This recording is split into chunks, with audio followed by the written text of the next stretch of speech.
dear colleagues. Welcome to the Ukrainian Crisis Media Center, and I give the floor to the spokesperson of the administration of the President of Ukraine on the issues of anti-terrorist operation, Colonel Andriy Lysenko. Good afternoon, dear colleagues. Now, about the key events that took place in the zone of the anti-terrorist operation on the 10th of July. In Luhansk sector, the only point of tension yesterday was the village of Krymsky, Novy Dar district. During the day, the enemy have provoked us only 3 times with the use of small firearms, grenade launchers and mortars, attacking in turns from south, southeast and east.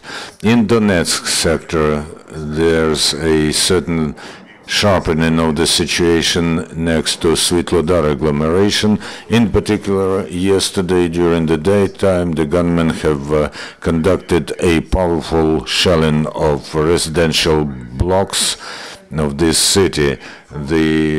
They fired from 152mm cannons from Vuhlegirsk, which is occupied, and the distance to it is over 10 kilometers. There was also a number of exchanges of fire and in the vicinity of the villages of Luhansk and Lozove. No armed incidents were happening in the vicinity of Horlivka.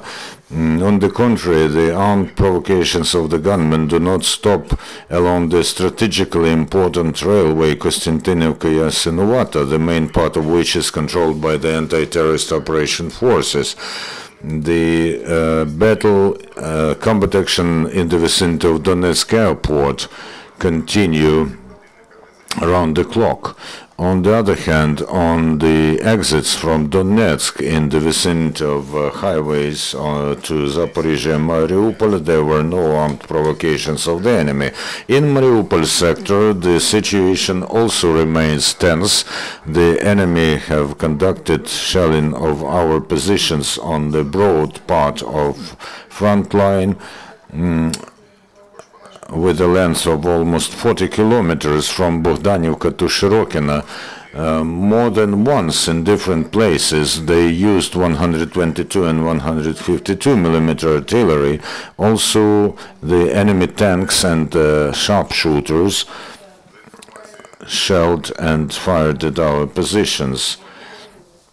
The Ukrainian intelligence says that the enemy have pulled the heavy armaments very close to the line of confrontation. The State Border Service says that yesterday 4 drone flights were detected in the anti-terrorist operation zone, and over the last 24 hours, as a result of combat action, there were no killed Ukrainian servicemen. 5 were wounded in Luhansk and Donetsk sectors. Our military are coming back from captivity. Yesterday, and on the highway Luhansk-Shastya, there was another exchange of prisoners. In the format 10 to 10, the fighters from 17th, 40th, 43rd brigades and 24th detached battalion and 2 volunteers came back home. In Mariupol, a woman from Donetsk who has joined the criminal organization Auto Inspection DNR was detained. It was established that she came to the territory controlled by the Ukrainian government to get documents stamped to go abroad, because the papers issued by DNR LNR are not recognized in any country of the world. Here's her confession. You know, I went to the DNR auto inspection because I was left without a job.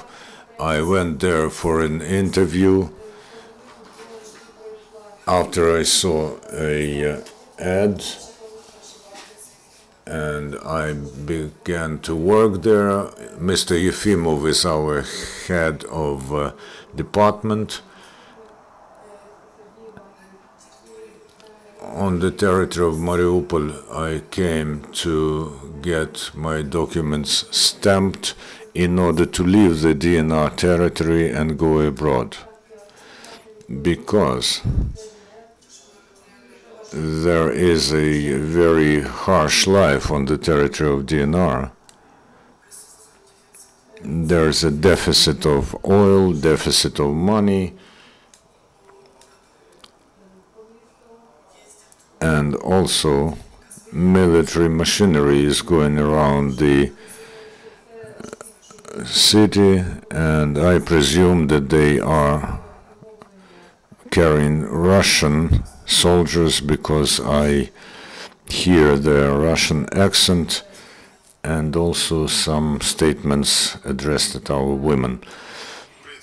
The Ukrainian military are every day improving their military combat skills. At the training center of land forces Desna, the hand-to-hand combat was taught, and the military experts have presented an absolutely new methodology of defense from the hits with knives, and it is based on the self-defense methodology of boxing, kickboxing, jiu-jitsu, sambo, and other martial arts. The new system of training is meant to last for 20 to 30 days of intensive training. Also, there's training going on in the frontline positions. In Kramatorsk, the people from the special units of the Ministry of Interior have been trained in tactical and firing training. Our military are supporting the residents of the cities of the liberated Donetsk region. In Mariupol, the National Guardsmen have organized military and sports competitions for children. They have shown them armaments with which they protect our motherland. The kids were interested to see how firearms are dismantled and then assembled back. There's the humanitarian aid going on to the occupied territory.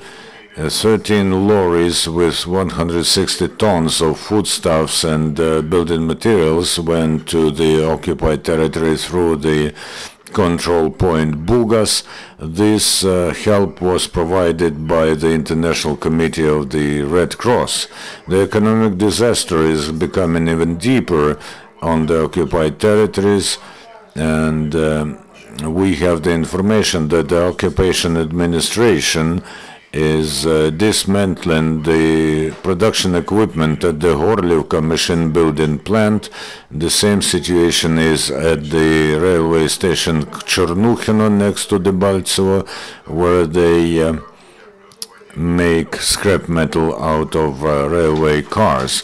Also, there's a growing number of poisoning of local residents, including children, as a result of eating the meals prepared with the use of foodstuffs delivered with the so-called humanitarian aid from Russia. What about Svetlodarsk shelling? Are there any victims among the local population?